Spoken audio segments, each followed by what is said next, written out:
Hi everyone, and welcome to this month's LinkedIn Lovin' Live, where we are shining a light on the world's leading B2B social media platform, that is of course LinkedIn.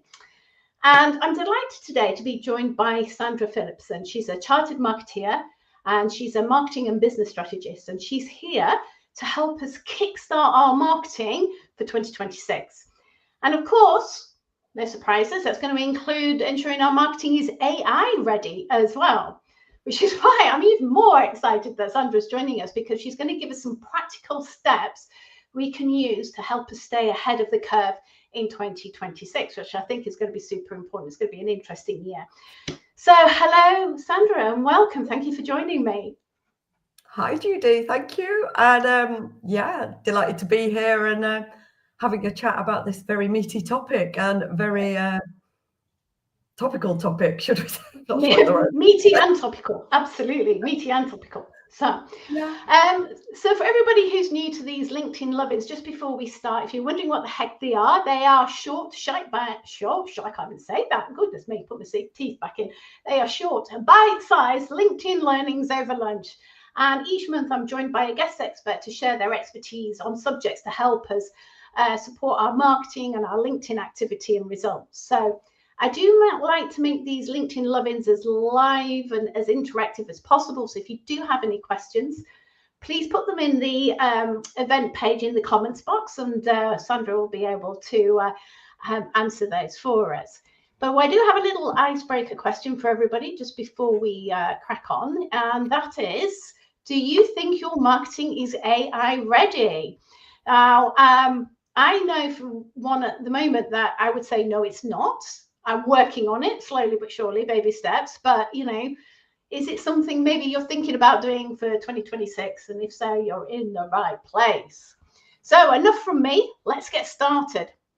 So, Sandra, I wanted to sort of understand what do we see as the main marketing challenges that as business owners we really need to be looking out for in 2026? Oh, for me, there's three themes that really come to light for smaller businesses.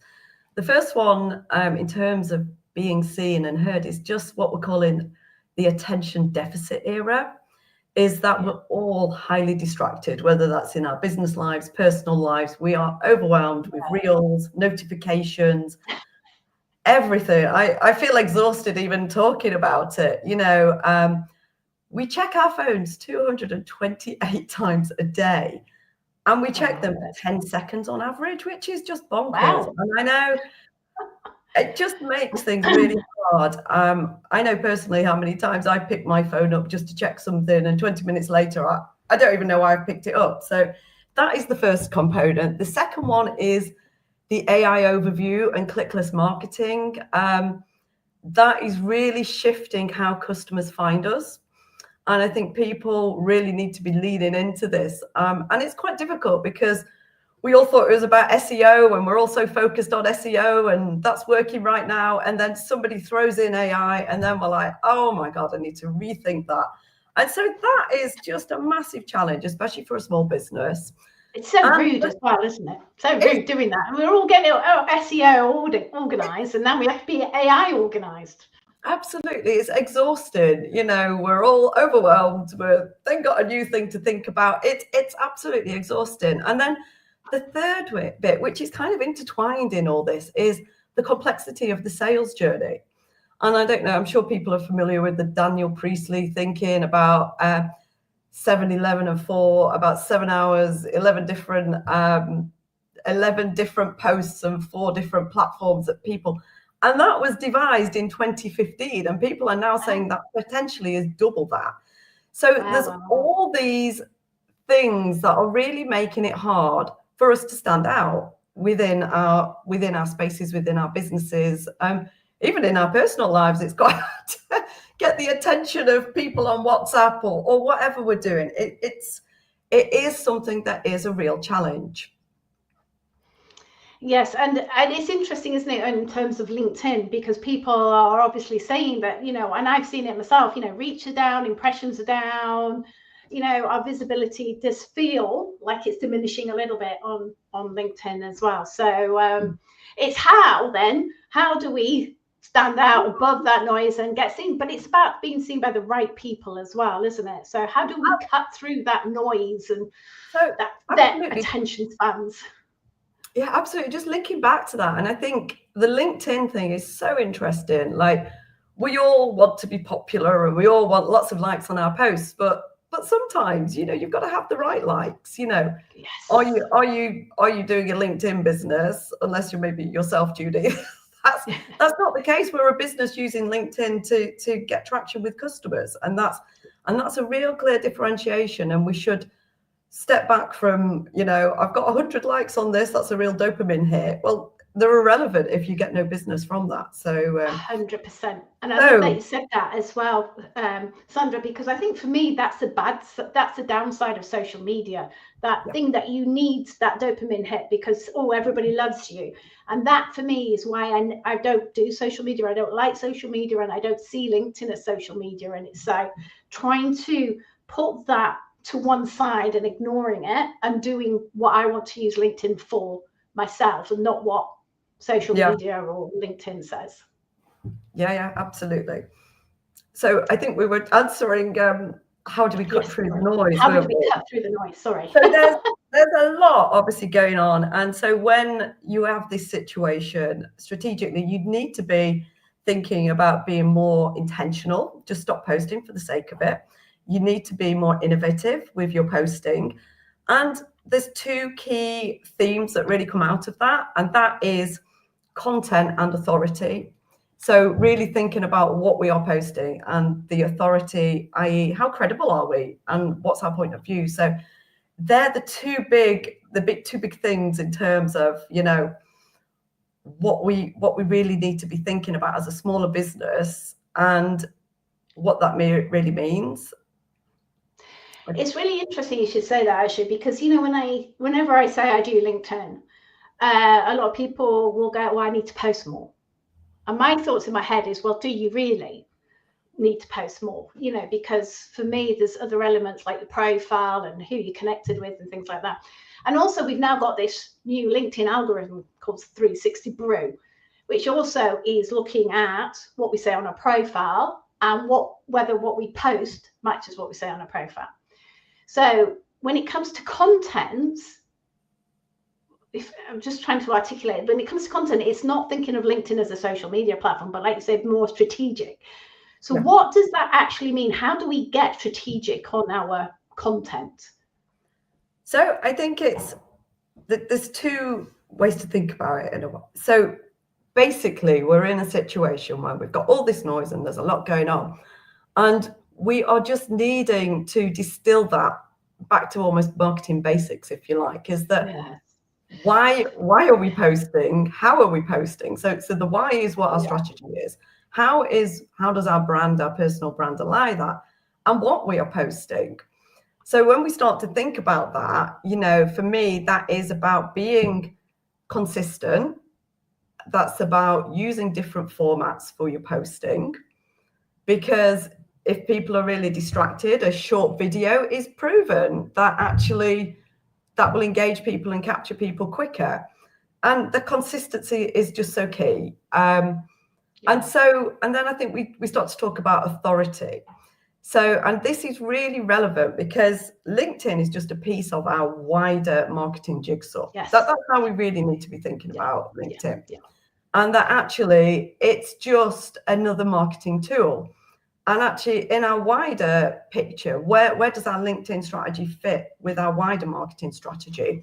And more importantly, the customers we're trying to reach, where do they hang out? Are they even on LinkedIn? Some of them might not be. You might even be on the wrong platform, dare I say, sorry. But it's all relevant. It's all so relevant.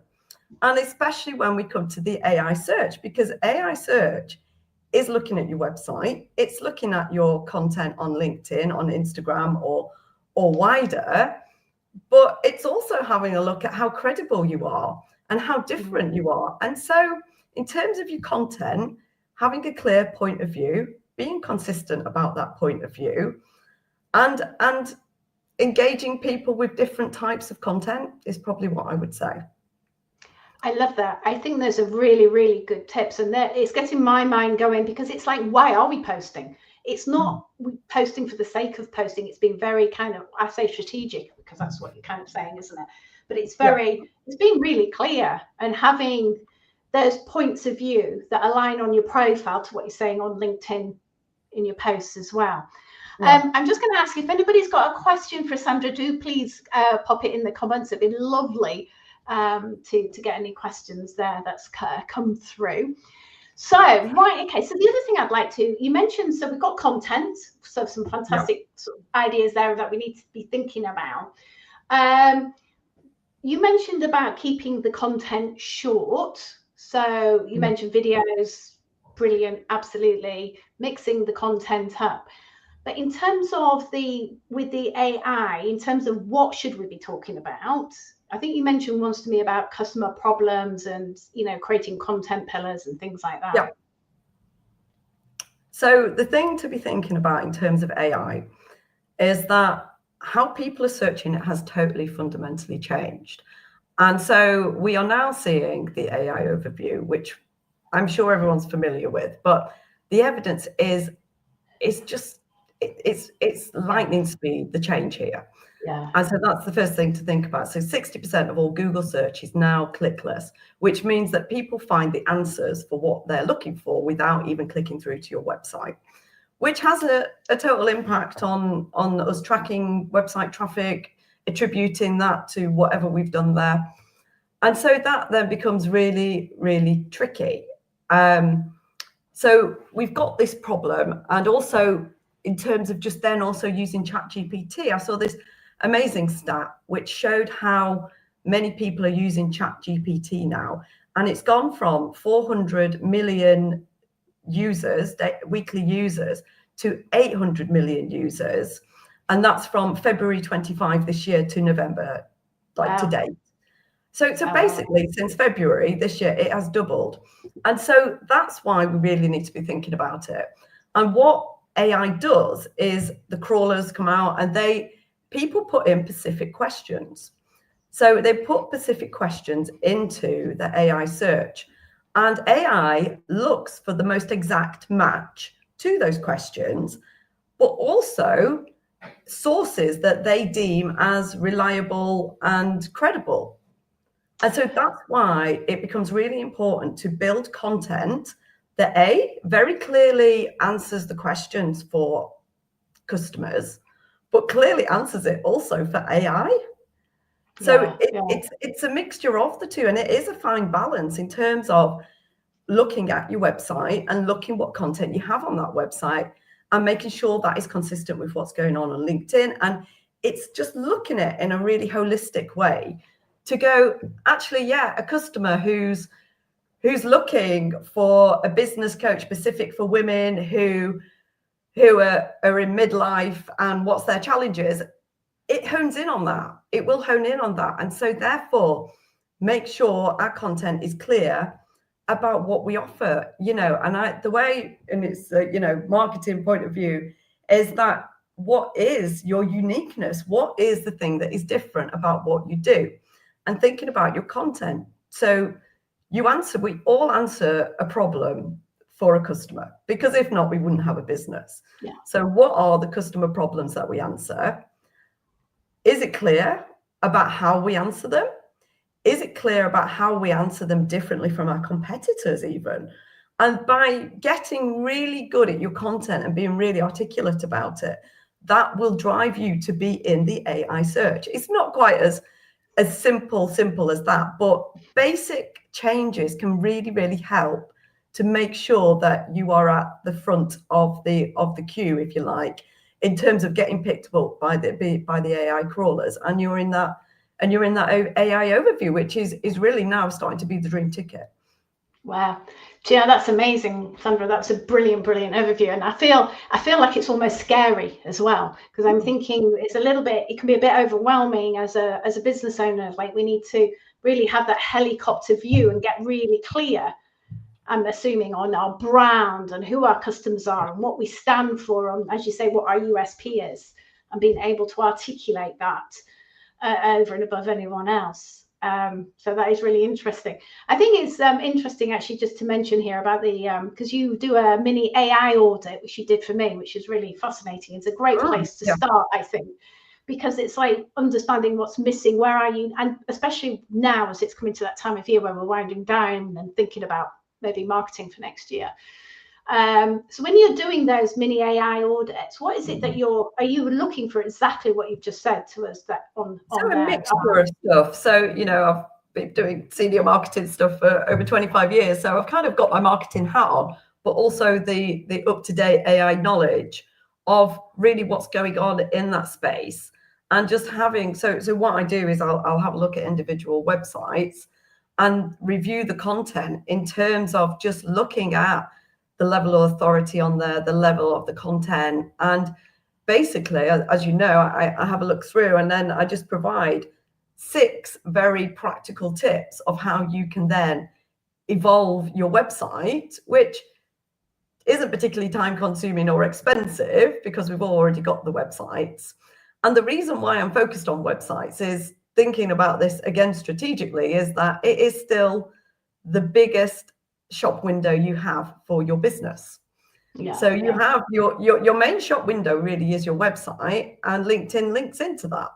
And that's how I really think about it. And so it goes back to when you start working with smaller businesses, and I've worked corporately in big businesses for a lot of my career, is that, people think, oh, being strategic, what is a ubiquitous term? What does that really mean? But actually what it is it's just about thinking about stuff. It's about understanding the context and then just making practical changes. And the best advice I'd probably ever give anybody is focus on doing 2 things really, really well, as opposed to trying to do 10 things and not doing them as well. And for smaller businesses, I do think that is about your website and the relevant social media platform for you. For most people, that will be LinkedIn. And I'm guessing most people on this call, that will be for LinkedIn. But also, it might be Instagram, it might be TikTok, it might be other stuff. But that's the other thing to think about is how your consumers are finding you and how they are using different ways to find you as well. And one of the other aspects in terms of authority is seeing what people say about your business, what's on Trustpilot or the equivalent. It's like when we go to a restaurant now, them days of walking past a restaurant and going, oh, that one looks nice, I'll go in there, I'll go. Because all of a sudden we get the phone out and we check the last 20 reviews. Oh, they say it's good, the service is good, the food is good, tick, we'll go in here. Or we go to the point where we only, we're tracking down restaurants based on the Trustpilot, not the Trustpilot, the TripAdvisor reviews. So it's all these different elements, but we can really, really simplify it down is really the message, to actually get to a point where, we can really start to really start to make some just really small changes to actually really help us with our marketing. Do you know what? I love that. And it is about keeping it simple, isn't it? And that is focusing on just 1 or 2 key things. So like you say, your website and a social media platform, which for me is LinkedIn. And because I've always said that, for me, I'm a big believer in doing one thing and doing it well rather than trying to spread myself too thin and trying to do too much. And as I say, I've never been a fan of social media, but I think what's interesting as well that YouTube is also mentioned quite a lot as well, isn't it? And these lives that I do also get streamed out to YouTube. And again, it's that visibility as well, isn't it, of people, that credibility, which I think brings me quite nicely onto this word authority. Because you mentioned, the 2 things you mentioned previous when we started talking about what do we need to be AI ready, and you talked about content and you talked about authority. And, and again, for me, authority is another word that's bandied around a lot, and a bit like thought leadership and authenticity and all these things. And actually, what does it mean? What are they? What do we need to do? And how can we demonstrate that? Or how do we demonstrate that, really? So it's really about what is it about you that says you are, you've got a really clear point of view, what problem you're solving, what is it? And it is about customer testimonials. It is about, you know, we've talked about whether you're on Trustpilot. It's about links into other businesses almost as well, and any evidence of what your activity is and what you're doing and why that makes you somebody who's a go-to for your area of expertise or for your product. And that's really when we say, because you're right, it's just one of those terms, you know, we all need to be more authoritative, you know, is it one of our values, you know, is it one, you know, it's like authenticity, isn't it? It's all these terms that we see. And then there you go, boom, you end up with this thing. So being authoritative is not using AI to create our content, probably is one of my key points, is that AI creates some great content. If you put in, I'd like to create a LinkedIn post covering this topic, boom, it will create you this great piece of content. And, you know, we all do a bit of editing, a bit of playing around on ChatGPT, etc. But what it isn't going to do is make you distinct. That is the point. Yeah.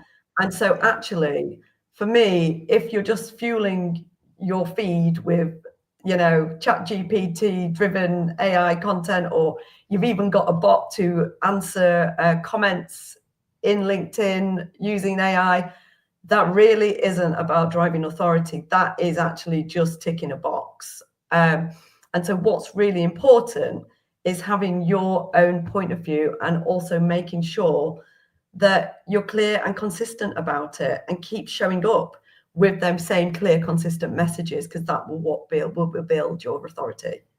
Yeah, I think it's really interesting. It's been really clear on your, when you say point of view, it's what you stand for in terms of what you offer, what you deliver, what you do, or is it a point of view within your industry?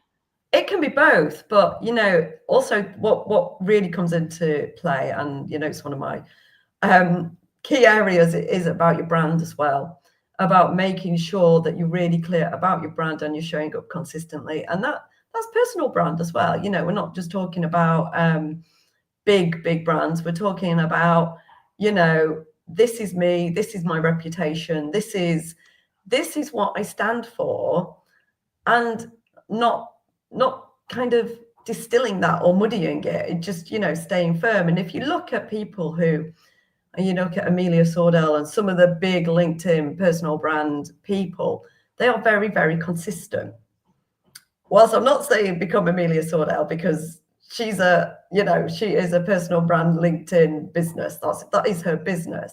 But what I'm saying is it's all about, you know, just thinking about it in the context that you need to, but showing up consistently in different formats and being interested and having, you know, we've all got our own magic. That's how I see it. Yeah. We've all got our own, we're all unique human beings. We've all got our own magic in the world. And, you know, we spend a bit of time thinking about your positioning and your brand, because that's what's really, really key. And actually, if you've got a really clear positioning and a really clear brand, and lots of people saying, hey, Judy's great, please work with Judy, that creates the two bits of content and authority that you need in order to try and help you stand out.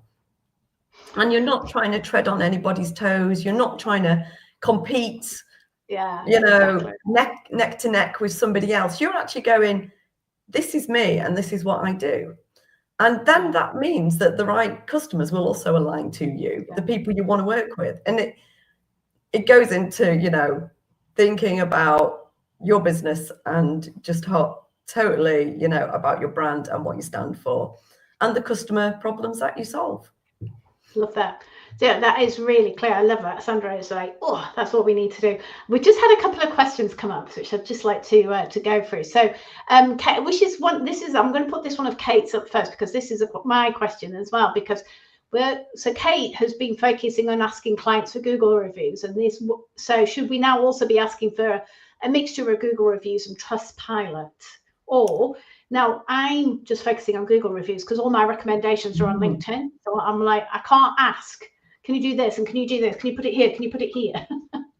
So it's a really great question.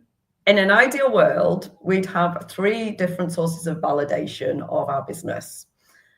The reality is that depends on your business, Kate. Sorry, I don't know what your business is, but think about the business. Oh, it's HR. So think about your business and actually what is the best tool to social proof you. So that means that somebody else is giving you independent reviews and validating your business. And so that's why I would really, really think about, it is good to have a couple, but exactly what Judy says, like getting someone to do 1 review is hard enough, never mind saying, can you do a Google review and a Trustpilot? Or you alternate it. You go, right, this customer here, I'll get them to do a Google review, and the next customer a Trustpilot. And, you know, as long as they're positive reviews, I'm not a technical expert, but I would say AI would prefer, I'm guessing at this, and so maybe just check the technical side of this, is that it will prefer a number of review sources as opposed to just 1. Yeah. I guess it goes back to the basics of if you were asking for a recommendation yourself, would you rather just have 1 recommendation from 1 source, or would you rather have 2 recommendations but from different sources? Thank you. And I've got one here from Katie, which is really interesting. And I'm not sure how we're going, if this is answerable or not, but Katie's just done a search for what coaches work with non-profit leaders in the UK. And she's AI has mentioned her, which is amazing. Well done, Katie. That's brilliant. But on the other hand, she's saying that she's had so few discovery calls and less reach on LinkedIn. Oh, she's never had beg your pardon, read it properly. Never had so few discovery calls and less reach. So the less reach on LinkedIn is just, that's LinkedIn. Everybody's having less reach, unfortunately. There are still lots of lurkers there. I think, Sandra, you mentioned about Daniel Priestley. Was it Daniel Priestley posting that actually only 1% of people are posting, but 99% are lurking? So there's people there. But... yeah, it's really tough. It is tough. And LinkedIn changed its algorithm, as we know, which meant that, and we were just talking about this earlier, weren't we, Judy, about how you can now pay to boost your LinkedIn posts. And it's kind of feeling like LinkedIn have got this commercial angle on it, really, in that here's a temptation. Why don't you just spend £40, boost it, get further reach? And you can do that, but I feel we all, it's one of them things that's going to be interesting to see how it plays out, because before we know it, we'll all be paying and we'll all be chasing the same people. And so in an ideal world, we all should go, no, nobody pay, because it creates an equilibrium, if you like. And so, I mean, that's great. If AI is picking you up, Kate, that is fantastic. It might be that you're too niche. I don't know your market. But it might just be that there's less demand in the market. It might be that somebody is not specifically, they want a coach, but they might not want to be a non-profit. So maybe play around a little bit with different ways of searching for your business and then see what comes up. And then maybe you can alter your content to make sure you get picked up with 3 different types of searches. I hope that answers that. There's no, it's like with marketing, there's never a one perfect answer to this. It's always about testing and learning what works best for our businesses. And I think just going back to what you said before, it's to stay consistent, don't stop showing up. So Katie, you post a lot on LinkedIn, you're on there, keep doing what you're doing. Because you don't want to, that snowball just keeps going and going. And so, just stay visible, stay out there, keep doing what you're doing. And stuff. And maybe it is time just to have a look at that higher level marketing for next year. And hopefully this has given you some ideas of where to start and stuff like that. So thank you very much. And just got another question here from Saminda. So for somebody who has no reviews yet, as is completely new, what would you recommend then? So I guess we've answered that question. I'm starting with Google reviews. So, but you could do either Trustpilot or Google reviews, I guess. and stuff. Okay, fantastic. So we're coming up to nearly 30 minutes, and I think we still haven't we could probably still carry on talking here and giving lots of tips and advice here. But just to summarize, if possible, then, because I think you've given loads of stuff here, and I will obviously be sharing this out in the sort of identifying the actual, doing an article on this. But what do you feel, if somebody is listening to this now, what would be the top thing that you would do now for the likes of Katie and Saminda and Kate, who are on here? Where should we start, do you think? I'd start with your website. I'd start with your website. Sorry, Judy, it's the truth. But that is heavily linked in to your social media. If you do a great post on your LinkedIn, it will drive traffic to your website. So LinkedIn is very important, but that's a feeder. And so what's really important is AI picking it up, whether that's from LinkedIn, whether that's from your website. But the biggest shop window we have as B2B people is generally just around what is in there. And don't put too much in your shop window, because we all get a bit overwhelmed with that. But put the things that are most important in your shop window. Yeah. Thank you, Sandra. I really appreciate that. It's really great. Thank you, everybody. If anybody's got any more questions, please do put them in the comments box. Sandra and I will be able to come on afterwards and respond to them. Right. I just want to say a huge thank you again, Sandra, for that fantastic LinkedIn love in there. I've got things popping off all over the place in my head, so I can't wait to re-listen to this and start going through those wonderful tips that you said. I was going to say, I think we're just going to post, if anybody would be interested in the AI audit, I think it's going to be posted in there. I think I saw a question asking about it. So. Yes, indeed. So no, I would highly recommend getting in touch with Sandra to actually look at and see, is your marketing ready, AI ready for 2026? And she's given me some really useful insights and things which I need to act on. That's the thing, isn't it? You've got to act on it. Oh, yes. That's my tip for everybody. Act on it. So thank you very much indeed, Sandra, and thank you everybody for joining us today. Yeah, thanks a lot.